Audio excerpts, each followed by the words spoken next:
আসসালামু আলাইকুম। আমরা বাঙালিদের ইচ্ছা যদি থাকে তো সবটা সম্ভব। ইউএসের মাঝেও আমরা বাংলাদেশের স্টাইলে মাটির চুলা বানাইয়া আমরা মাটির চুলার মাঝে রান্ধিয়া খাওয়া হয়। সো এখানে মাঝে আমরা দাওয়াত আসলো একটা, খুব বড় একটা দাওয়াত আসলো আমরা। সো দাওয়াতের লাগিয়ে আমরা গরু মাংস বুনা মাটির চুলার মাঝে রান্না করেছে। সো একটারে মাটির চুলা না, একটা কেরামতি করিয়া একটারে করা হয়েছে আর কি চুলা একটা আমরা আম্মা জানে করছেন। সো ওটার খানি আপনারা দেখাইলাম।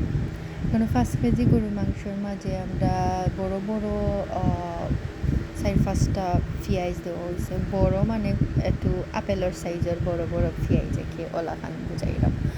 সো এখানের মাঝে আমরা 2 টেবিল চামচ বড় বড় চামচে আর কি কেটা রসুন বাটা দিয়েছি। ধনিয়া পাতা নয়, তেজপাতা দেওয়া হয়েছে। আর 2 টেবিল চামচ বড় 2 টেবিল চামচে আদা বাটা দেওয়া হয়েছে। মেথি দেওয়া ওর এখানেও পরিমাপ মতো মেথি দেওয়া ওর। গরম মশলা দেওয়া হয়েছে 2 টেবিল চামচ।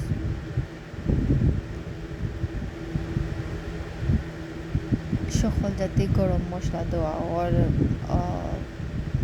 দারচিনি, এলাচি, লং,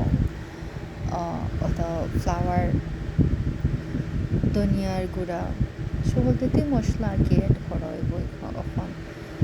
জিরা,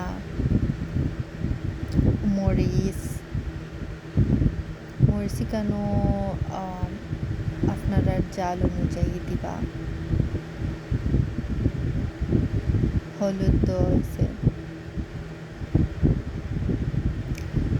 গরু মাংস মাখাইয়া সপ্তাহে একলগে মাখাইয়া মজা বানাই। এখানে স্বাদ মতো লবণ দেওয়া।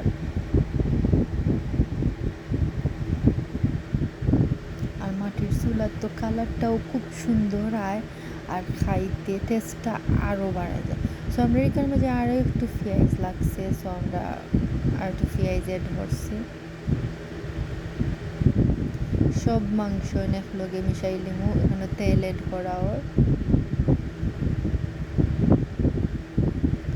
ট্রাস্ট মি, এত মজা হয়েছে গরুর মাংসটা।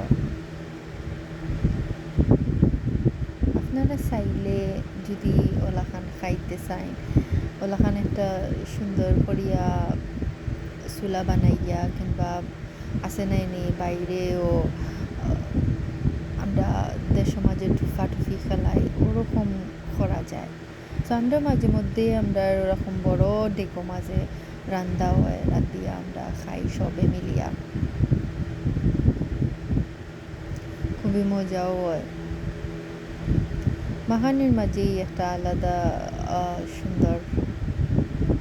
সো সামান্য পানি দিয়া সব মশলারে সুন্দর করিয়া একখানো করিয়া মাখাইয়া বোয়ানি হয়ে গেছে। দেখছেন কালারটাই খুব সুন্দর আইছে।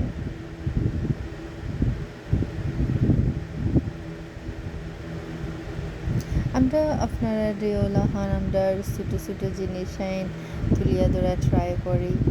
আশা করি ভালো লাগে। আসসালামু আলাইকুম।